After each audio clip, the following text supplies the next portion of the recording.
झारखंड के सुप्रसिद्ध तीर्थस्थल बाबा बासुकीनाथ धाम मंदिर प्रांगण में माघी सप्तमी के अवसर पर पंडा पुरोहितों द्वारा भगवान नारायण के लिए खिचड़ी का भोग चढ़ाया गया।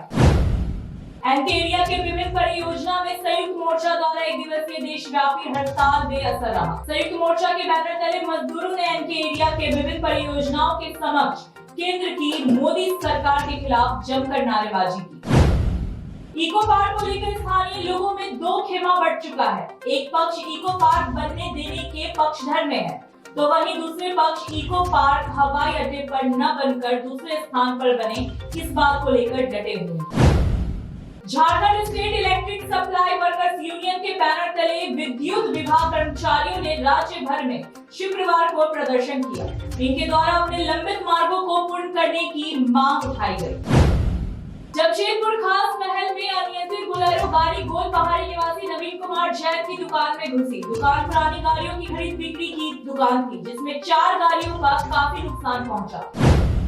देश के किसान संगठनों ने भारत बंद की घोषणा की है। किसानों का यह राष्ट्रव्यापी बंद कृषि उत्पादों पर न्यूनतम समर्थन मूल्य की गारंटी, बेरोजगारी एवं केंद्र सरकार की जन विरोधी नीतियों के खिलाफ। नमस्कार, आप देख रहे हैं जीवन 24 न्यूज। मैं हूं आपके साथ अपराजिता। स्वागत है आपका हमारे खास कार्यक्रम झारखंड न्यूज में। चलिए कुछ खास खबरों के साथ बुलेटिन की शुरुआत करते हैं।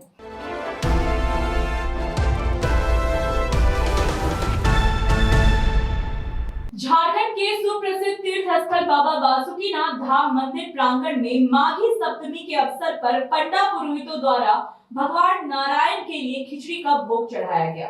इस बारे में और अधिक जानकारी देते हुए पुरोहित दिवाकर झा ने कहा कि शास्त्रों के अनुसार आज के दिन भगवान विष्णु को खिचड़ी का भोग मीठे दही के साथ चढ़ाया जाता है, जिसके बाद भोग को प्रसाद स्वरूप श्रद्धालुओं के बीच वितरण किया जाता है। आज के ही दिन जो भी श्रद्धालु दान पुण्य करते हैं, उन्हें इसका 1000 गुना फल प्राप्त होता है। साथ ही इस दिन व्रत करने के सौभाग्य से संतान और अनंत पुण्य की प्राप्ति होती है। इस पर्व को माघी सप्तमी या अचला सप्तमी भी कहा जाता है। आज माघ शुक्ल माघी सप्तमी से भानु सप्तमी और अचला सप्तमी भी कहा जाता है। आज के दिन शास्त्रों के मतानुसार भगवान श्री नारायण को खिचड़ी का अन्न भोग लगाया जाता है मीठा दही के साथ, और उस प्रसाद को सबों में वितरण करके खाने से अनंत पुण्य फल की प्राप्ति होती है।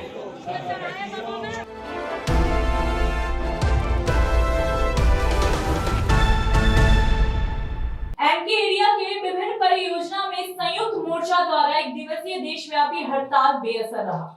संयुक्त मोर्चा के बैनर तले मजदूरों ने एनके एरिया के विभिन्न परियोजनाओं के समक्ष केंद्र की मोदी सरकार के खिलाफ जमकर नारेबाजी की। नेताओं ने कहा कि केंद्र सरकार की मजदूर विरोधी नीतियों के खिलाफ एक दिन का यह हड़ताल कुछ यूनियनों के साथ नहीं आने से पूर्ण रूप से असरदार नहीं रहा। मजदूरों ने एकजुट होकर हड़ताल को सफल बनाने में चट्टानी एकता का परिचय तो दिया, और साथ ही कहा कि केंद्र की मोदी सरकार पीछे के दरवाजे से कोलियारियों को निजीकरण करने का प्रयास कर रही है, जिसे किसी भी सूरत में कामयाब नहीं होने दिया जाएगा। निजीकरण के रास्ते मजदूरों पर शोषण बर्दाश्त नहीं की जाएगी। मजदूरों की एकता के आगे सरकार को झुकना पड़ेगा। बीसीसीएल सीवी एरिया एवं ईसीएल मुकमा क्षेत्र के विभिन्न कोलारियों में भी हड़ताल का मिला जुला असर देखा गया।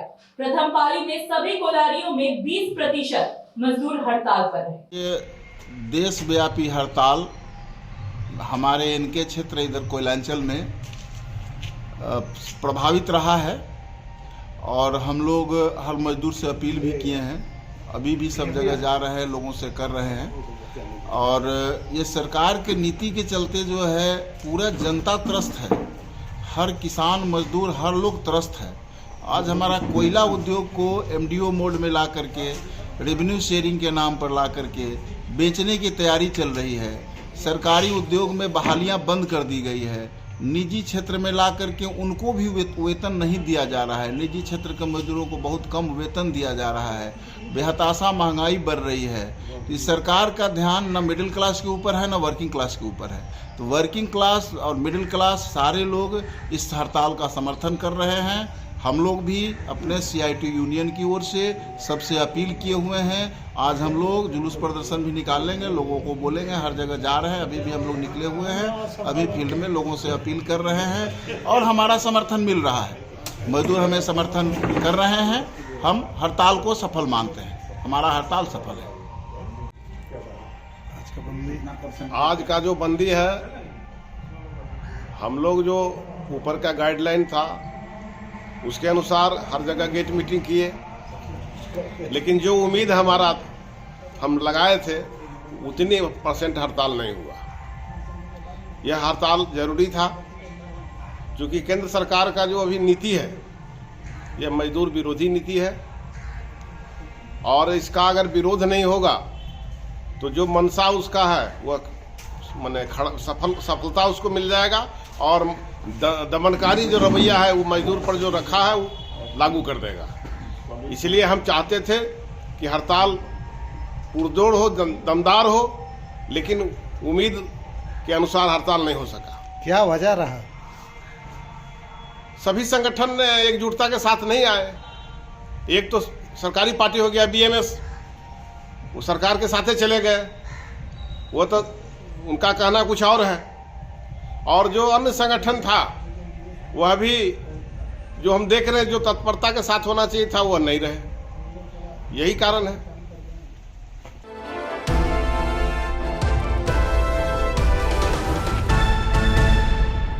इको पार्क को लेकर स्थानीय लोगों में दो खेमा बढ़ चुका है। एक पक्ष इको पार्क बनने देने के पक्षधर में है, तो वहीं दूसरे पक्ष इको पार्क हवाई अड्डे पर न बने, वो दूसरे स्थान पर बने, इस बात को लेकर डटे हुए हैं। इसी बात को लेकर बेरमो अनुमंडल पदाधिकारी शैलेश कुमार इको पार्क स्थल का निरीक्षण करने स्वांग हवाई अड्डा पहुंचे। वहीं स्थल निरीक्षण के दौरान हवाई अड्डा पर दोनों पक्ष खड़े हो गए और एक पक्ष पार्क का निर्माण कार्य जारी रखने का आग्रह किया, तो वहीं दूसरे पक्ष ने पार्क को अन्य किसी दूसरे स्थान पर शिफ्ट करने की बात पर अड़े रहे। वहीं दोनों पक्षों को बुलाकर अनुमंडल पदाधिकारी समझने का प्रयास किया। वहीं अनुमंडल पदाधिकारी ने आश्वासन दिया कि दूसरे स्थान पर ड्राइविंग सीखने और दौड़ प्रैक्टिस के लिए मैदान बनवा दिया जाएगा। अनुमंडल पदाधिकारी शैलेश कुमार द्वारा निर्माण कर रहे पार्क अधिकारी एवं संवेदक से स्थल परिवर्तन के बारे में पूछे जाने पर बताया कि स्थल परिवर्तन होने पर यह कार्य रोक दिया जाएगा। आगे क्या होगा हमें नहीं पता।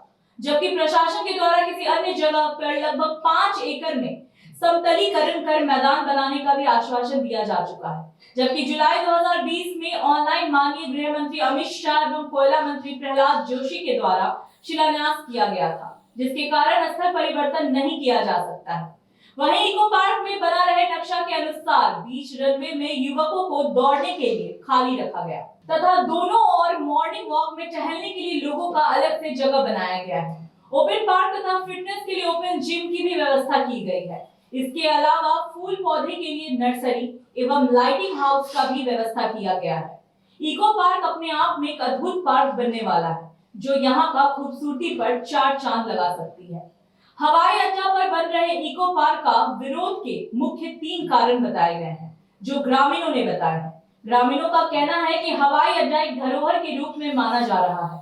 दूसरे ग्रामीणों को पुलिस फोर्स या किसी अन्य आर्मी में जाने के लिए दौड़ने की तैयारी करने का एकमात्र जगह है, साथ ही कार ड्राइविंग सीखने का एकमात्र जगह है। वहीं इस क्षेत्र में स्वांग दक्षिणी, स्वांग उत्तरी और हजारी पंचायत की कुल आबादी लगभग 20,000 की है। वहीं पूर्व मुखिया धनंजय सिंह ने कहा कि पार्क बनने से लोगों को काफी फायदा होगा, इससे किसी प्रकार की हानि नहीं होगी। वहीं कुछ दिन पूर्व गोमिया के पूर्व विधायक एवं वर्तमान आयोग अत्यंत पिछड़ा वर्ग आयोग के अध्यक्ष योगेंद्र प्रसाद महतो द्वारा कार्य स्थगित कराया गया था। आए हैं क्योंकि इको पार्क का निर्माण यहाँ होना है, जिसको लेकर के कुछ लोगों को, स्थानीय लोगों को आपत्ति है कि लोग यहाँ पे गाड़ी सीखते हैं और पुलिस सैनिक सेवा में जाने हेतु दौड़ की तैयारी करते हैं, तो वो उनका प्रॉब्लम हो सकता है। और लेकिन लोगों का मन है कि इको पार्क बने भी और ये जो सुविधा पहले से लेते आ रहे हैं वो मिलता रहे, तो उसी को लेकर के हम लोगों ने बात किया है और उम्मीद है कि जल्द से इसका रास्ता निकला जाएगा।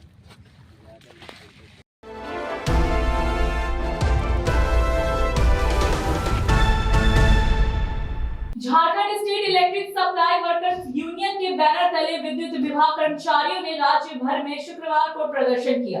इनके द्वारा अपने लंबित मांगों को पूर्ण करने की मांग उठाई गई। इन्होंने कहा कि केंद्र सरकार ने वर्ष 2022 में नया विधेयक कैबिनेट में लाया है जिसे रद्द किया जाए। साथ ही 2016 में विभागीय परीक्षा हुई थी जिसमें आंतरिक नियुक्ति होनी थी, लेकिन अब तक वह भी लंबित है। साथ ही 2 महीने पूर्व विभागीय परीक्षा हुई थी, लेकिन अब तक उसका रिजल्ट प्रकाशित नहीं किया गया है। साथ ही उन्होंने केंद्र सरकार द्वारा लाए गए 4 श्रम कोड को भी निरस्त करने की मांग उठाई है।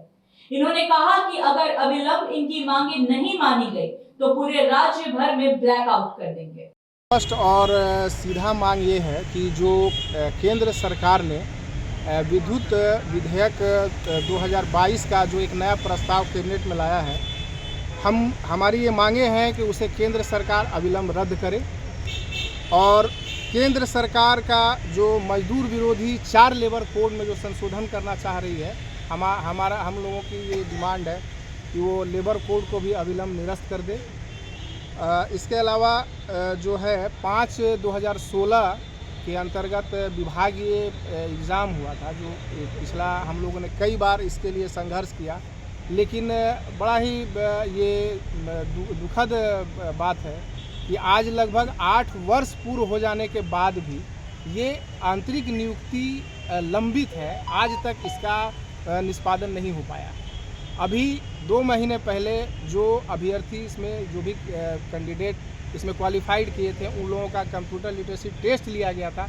उसका रिजल्ट भी आज 2 लगभग एग्ज़ाम होने का 2 महीना बाद हो चुका है, लेकिन आज तक उसका रिजल्ट भी विभाग के द्वारा नहीं आउट किया गया। तो आप लोग आज प्रदर्शन किया, अब आगे क्या करेंगे हम आज?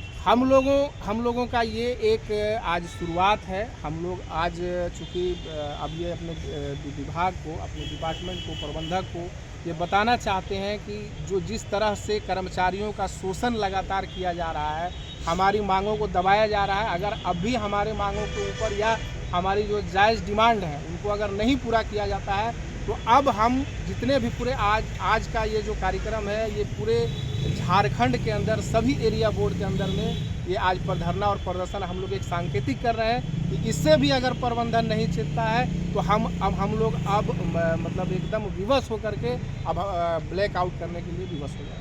परिचय दे दीजिए। मनसफ अली, उप महामंत्री, Jharkhand state electric supply workers union.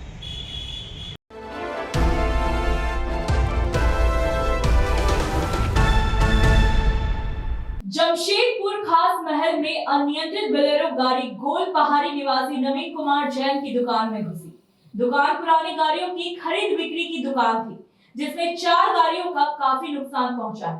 दुकान का सेट एवं दरवाजा पूरी तरह से टूट गया। वहां से गुजर रही 2 स्कूटी सवार 2 लड़कियों को बोलेरो गाड़ी ने टक्कर मारी, जिससे उन्हें चोट लगने के कारण सदर अस्पताल ले जाया गया। बोलेरो गाड़ी का ड्राइवर का कहना है कि उनकी ब्रेक फेल हो चुकी थी, जिससे वह हादसा हुआ। मौके पर परसुडीह थाना पहुंचकर ड्राइवर और गाड़ी को अपने कब्जे में लेकर थाने ले गए। गाड़ी नहीं रहता तो हम उधर नहीं। फिर आगे क्या हुआ? आगे वो लोगों को बचाने के चलते हम इधर दबाए, फिर इधर काटे, तो काटने के बाद वो लोगों को हल्का ठोकर लगा, वो लोग गिर गए। गिरने के बाद जैसी गिरी तब तक गाड़ी मेरा यहाँ पर मानगो पोस्ट ऑफिस रोड छोड़ गए। क्या नाम है आपका? प्रकाश कुमार गुप्ता। देखा कि एक गाड़ी पिकअप आया और इतना रेंज में था ना कि गाड़ी घुस गया सीधा।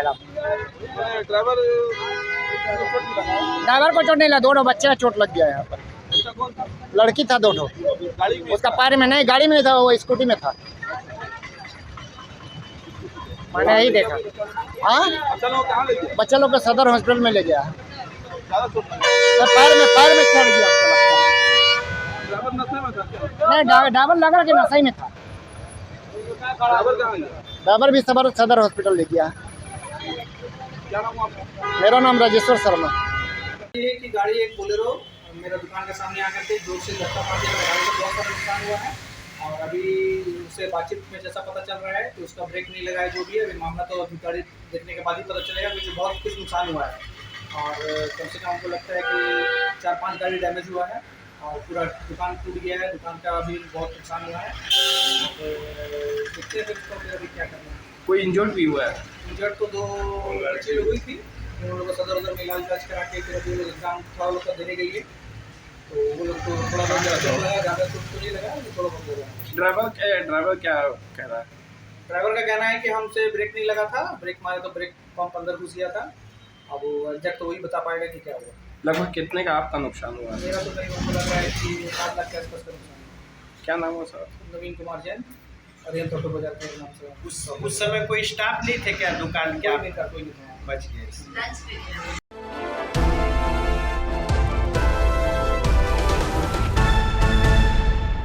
देश के किसान संगठनों ने भारत बंद की घोषणा की है। किसानों का यह राष्ट्रव्यापी बंद कृषि उत्पादों पर न्यूनतम समर्थन मूल्य की गारंटी, बेरोजगारी एवं केंद्र सरकार की जन विरोधी नीतियों के खिलाफ है।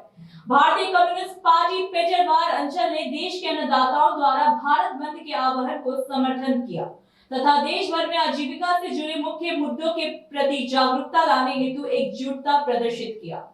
भारतीय कम्युनिस्ट पार्टी पेटरवार अंचल ने देश के अन्नदाताओं द्वारा भारत बंद के आह्वान को समर्थन देते हुए पेटरवार तेनू चौक को कुछ देर के लिए जाम करते हुए केंद्र सरकार के विरुद्ध नारेबाजी की और जय जवान जय किसान का नारा लगाते हुए नरेंद्र मोदी मुर्दाबाद, अर्जुन मुंडा मुर्दाबाद आदि नारेबाजी कर जोरदार प्रदर्शन किया। भारतीय कम्युनिस्ट पार्टी ने कहा कि जब पिछली बार किसान 3 काले कानूनों को लेकर धरना दे रहे थे, तब प्रधानमंत्री नरेंद्र मोदी ने उनसे माफी मांगते हुए कहा था कि मैं तीनों कानून वापस लेता हूं। न्यूनतम समर्थन मूल्य की समस्या का समाधान निकालने के लिए जल्द ही एक कमेटी बनेगी। आज इन बातों को 2 साल से ऊपर हो गए, लेकिन कोई कमेटी अभी तक नहीं बनाई गई। आज जब किसान न्यूनतम समर्थन मूल्य को लेकर फिर से धरना दे रहे हैं, तो उन पर रबर की गोलियां चलाई जा रही हैं, आंसू गैस के गोले छोड़े जा रहे हैं, रास्ते में कील बिछाई जा रही है। किसानों पर जो अत्याचार और अन्याय भाजपा एवं मोदी सरकार ने किया है, वो आजादी के बाद किसी भी सरकार ने नहीं किया है। तो अभी के लिए बस इतना ही। ऐसी झारखंड से जुड़ी तमाम खबरों को जानने के लिए बने रहे हमारे साथ और देखते रहें GPN 24 न्यूज।